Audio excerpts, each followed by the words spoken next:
سورہ آل عمران کی آیت نمبر 72 سورہ آل عمران کا رکو نمبر 8 اور تیسرے پارے کا 16واں رکو۔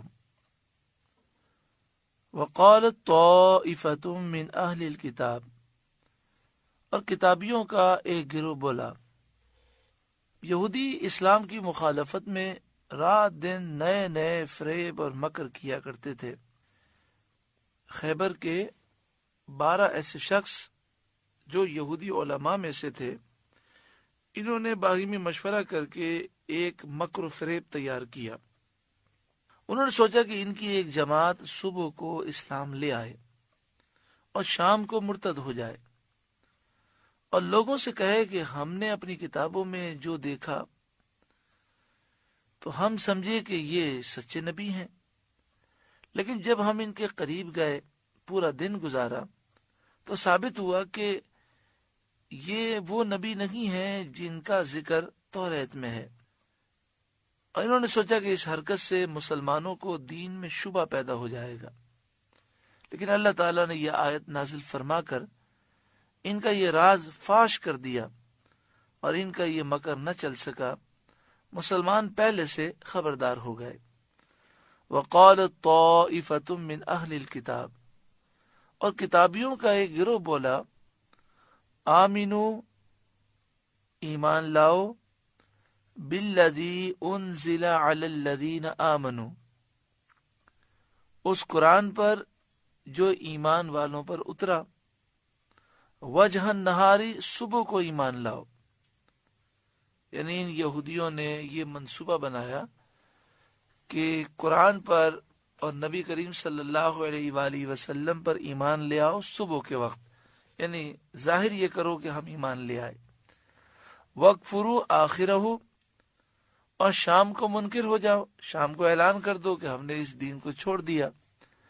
لَعَلَّهُمْ يَرْجِعُونَ، شاید وہ لوٹ کر آ جائیں، مسلمانوں کے دلوں میں شک پیدا ہو اور وہ شاید اسلام چھوڑ دیں۔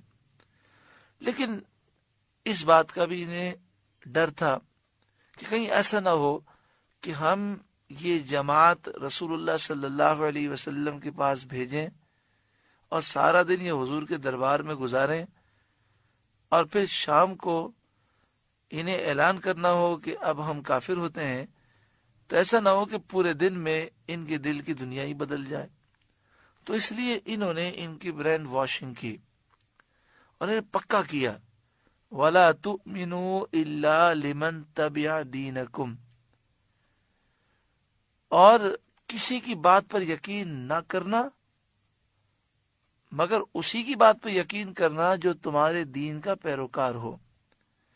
یعنی یہودیوں کی بات کے علاوہ کسی کی بات پر تمہیں کان نہیں دھرنا، یعنی نبی کریم صلی اللہ علیہ وآلہ وسلم کی بارگاہ میں تم جا رہے ہو لیکن ان کی باتوں سے متاثر نہیں ہونا۔ یہ انہوں نے منصوبہ بنایا اور اپنے لوگوں کو مضبوط کیا۔ قل ان الہدی ھدی اللہ، آپ فرما دیجئے کہ اللہ ہی کی ہدایت ہے، اللہ کی ہدایت کے سوا جو کچھ بھی ہے وہ باطل اور گمراہی ہے۔ ان یؤتی احد مثل ما اوتیتم، اس بات کا یقین مت کرنا کہ جو تمہیں دیا گیا ایسا کسی اور کو ملا ہے، یعنی دین، ہدایت، کتاب اور حکمت جو تمہیں ملی ہے، ایسا آسمانی دین اور آسمانی کتاب کسی اور کو نہیں ملی۔ اس بات کو دل میں بٹھا لو اور یہ سمجھ کے جاؤ کہ جو تمہیں شرف و فضیلت ہے وہ کسی کو بھی نہیں ہے۔ او یحاجوکم عند ربکم، ان لوگوں نے اپنے لوگوں کو یہ پختہ کر کے بھیجا کہ اس بات پر یقین مت رکھنا کہ یا کوئی تم سے جھگڑا کرے گا تمہارے رب کے سامنے، یعنی قیامت کے دن کوئی تم پر حجت لا سکے اور یہ کہے کہ مالک و مولا یہ سب کچھ جانتے تھے پھر ایمان نہ لائے۔ تو اس بات کی فکر بالکل مت رکھنا، کوئی قیامت کے دن تمہارے رب کے سامنے تم پر حجت نہیں لا سکے گا، کیونکہ تم اللہ کے محبوب ہو اور تم تو ڈائریکٹ جنتی ہو، صرف چند دن جہنم میں جاؤ گے اور پھر تو جنت میں جانا ہے، چاہے جو کچھ بھی کر لو۔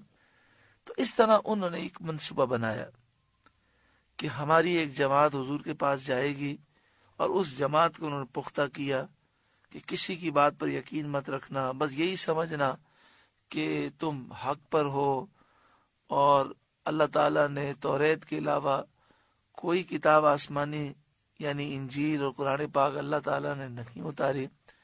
اس طرح کی سوچ دے کر وہ صبح بھیجنا چاہتے تھے اور یہ سازش کرنا چاہتے تھے۔ آیت نازل ہو گئی، ان کا راز فاش ہو گیا۔ قل اے محبوب آپ فرمائیے، ان الفضل بید اللہ، فضل تو اللہ ہی کے ہاتھ میں ہے، یؤتیہ من یشاء، اللہ جسے چاہتا ہے عطا فرماتا ہے، واللہ واسع علیم، اور اللہ وسعت والا علم والا ہے۔